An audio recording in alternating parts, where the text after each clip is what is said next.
इस देश में मनुवादी, ब्राह्मणवादी मानसिकता के लोग, सामंतवादी मानसिकता के लोग सदियों का दलितों का, अछूतों का, पिछड़ों का शोषण करते रहे। नेताओं को लात मार कर भगाना चाहिए। समाजवादी पार्टी के राष्ट्रीय अध्यक्ष अखिलेश यादव जब मुख्यमंत्री आवास खाली किए थे तो यही मनुवादी मानसिकता और सामंतवादी मानसिकता के लोग मुख्यमंत्री योगी आदित्यनाथ मुख्यमंत्री आवास को गंगा जल से धुलवाए थे। दोस्तों नमस्कार, मैं हूं अक्षय और आप देख रहे हैं नेशनल संवाद। हमारे इस सोशल मीडिया प्लेटफॉर्म पर आप सभी का स्वागत है। 20 नवंबर को भारतीय जनता पार्टी के मंत्री नंद कुमार नंदी मिर्जापुर दौरे पर गए थे। वहां पर चौपाल का आयोजन किया गया था। उस दौरे के दौरान उन्होंने एक दलित परिवार के यहां भोजन किया। भारत देश जाति प्रधान देश है और जाति है कि जाति नहीं। इस देश में मनुवादी, ब्राह्मणवादी मानसिकता के लोग, सामंतवादी मानसिकता के लोग सदियों का दलितों का, अछूतों का, पिछड़ों का शोषण करते रहे। उनके साथ जातीय भेदभाव हुआ, उनको सारे सुख सुविधाओं से वंचित रखा गया, उनको इंसान का दर्जा नहीं दिया गया, जानवर से भी बदतर व्यवहार किया गया। सदियों से कान में शीशा पिघलाकर डालने की प्रथा मनुवादी व्यवस्था थी। सोचिए, उस व्यवस्था के खिलाफ तमाम वो बहुजन महापुरुषों ने, ज्योतिबा राव फूले, डॉक्टर अंबेडकर, छत्रपति साहू जी महाराज से लेकर तमाम उन महापुरुषों ने इसके खिलाफ संघर्ष किया और परिस्थितियां बदली और ये एक लंबा समय लगा। लेकिन जब चुनाव नजदीक आता है तो भारतीय जनता पार्टी जो ये नारा देती है, सबका साथ, सबका सम्मान, सबका विश्वास, और भारतीय जनता पार्टी के लोग दलित परिवार के यहां भोजन करने जाते हैं जब चुनाव नजदीक आ जाता है। और ऐसे नेताओं को लात से मारकर भगाना चाहिए। लात से मारकर इसलिए भगाना चाहिए क्योंकि क्या दलित इंसान नहीं है उनकी नजरों में? यह दिखाने की क्या जरूरत है? भोजन करने की क्या आवश्यकता पड़ जाती है? सोचिए, संविधान जो बाबा साहब डॉक्टर भीमराव अंबेडकर ने देश का संविधान बनाया और उस संविधान में स्वतंत्रता, समानता, भाईचारा, बंधुत्व, धर्मनिरपेक्षता और मानवीय मूल्यों को स्थापित करता हुआ भारत का संविधान डॉक्टर अंबेडकर ने दिया। और भारतीय जनता पार्टी के मंत्री, नेता, विधायक, प्रवक्ता दलितों के यहां भोजन करने जाते हैं। क्या एहसान कर रहे हैं? और मैं दोबारा कह रहा हूं, ऐसे नेताओं को लात मारकर भगाना चाहिए। दरअसल में पूरा मामला यह है कि जिस दलित परिवार के यहां भोजन भाजपा के मंत्री ने किया, वो मिट्टी का चूल्हा जिसका घर भी नहीं बना है। वो तमाम दावे प्रधानमंत्री नरेंद्र मोदी के खोखले साबित होते हैं। प्रधानमंत्री आवास योजना, वो तमाम बीजेपी के दावे खोखले साबित होते हैं। उज्ज्वल योजना, गैस सिलेंडर वितरण योजना, मिट्टी के चूल्हे पर भोजन पकाता है वो परिवार और उसके पास छत भी नहीं है रहने के लिए। और मंत्री नंद कुमार नंदी जो वहां पर भोजन किए, पनीर की सब्जी प्रधान के यहां से आई और वहां पर जो बाजरे की रोटी बनी और उसमें घी लगाया गया, वो दलित परिवार की स्थिति यह है कि वो परिवार कह रहा है कि मैं गरीबी के कारण कभी घी नहीं खाता हूं, लेकिन मंत्री जी के लिए 100 रुपए का घी भी मंगवाया।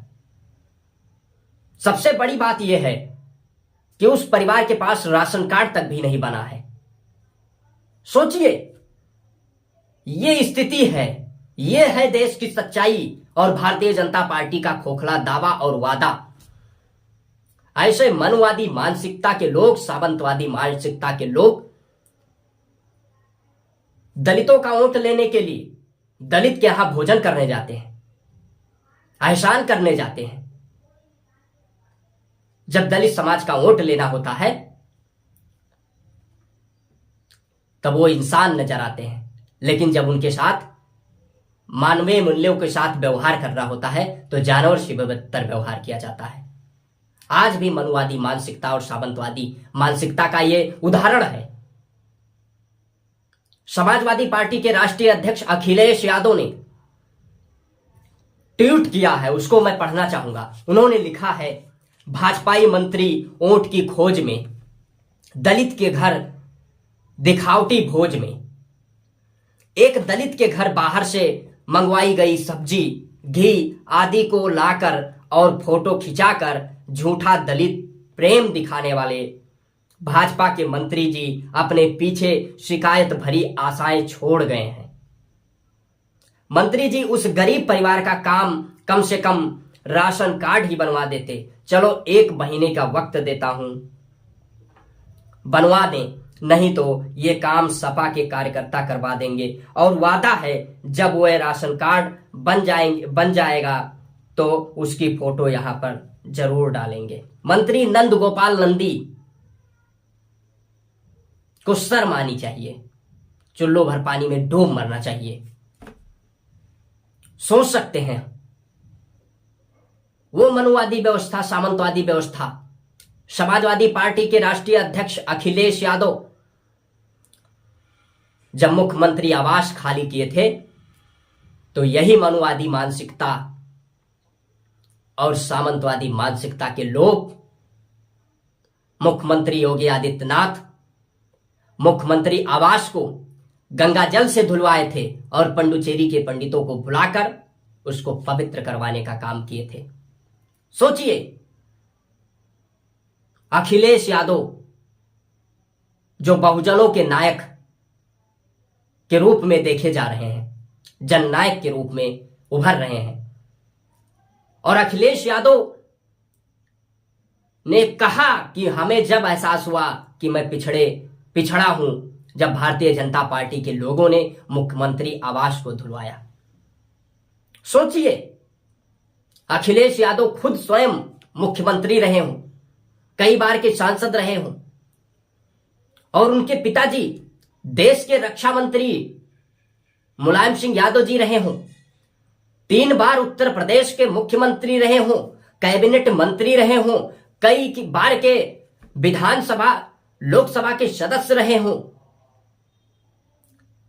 सोचिए, ऐसे व्यक्ति के प्रति इन लोगों की मानसिकता यदि जातिवादी व्यवहार करते हैं तो आप सोच सकते हैं कि गरीब, वंचित, पिछड़े दलितों के साथ किस इन लोगों की मानसिकता क्या है। इस पैमाने को नापा जा सकता है। इसलिए सोचिए, गाय चराने वाला, भैंस चराने वाला, गोबर का कंडा पाथने वाला, क्या क्या नहीं अखिलेश यादव को कहा गया। ये मनोवादी और ब्राह्मणवादी सामंतवादी मानसिकता के लोगों ने क्या क्या नहीं अखिलेश यादव को कहा। सोचिए, ये वो भारतीय जनता पार्टी है जो पिछड़े दलितों का वोट तो लेती है, लेकिन जब उनके स्वाभिमान, सम्मान, हक और अधिकार की बात आती है तो भारतीय जनता पार्टी उनके साथ छलावा करने का कार्य करती है, ठगने का कार्य करती है। सोचिए, यदि ये जातिवाद नहीं तो और क्या है। इस विषय पर आप सभी लोगों की क्या प्रतिक्रिया है? आप अपनी प्रतिक्रिया कमेंट बॉक्स के माध्यम से अवश्य दीजिए। यदि वीडियो को YouTube चैनल पर देख रहे हैं तो चैनल को सब्सक्राइब करें। यदि वीडियो को Facebook पेज पर देख रहे हैं तो पेज को फॉलो करें। तब तक के लिए देखते रहें नेशनल संवाद। जय हिंद, जय भारत।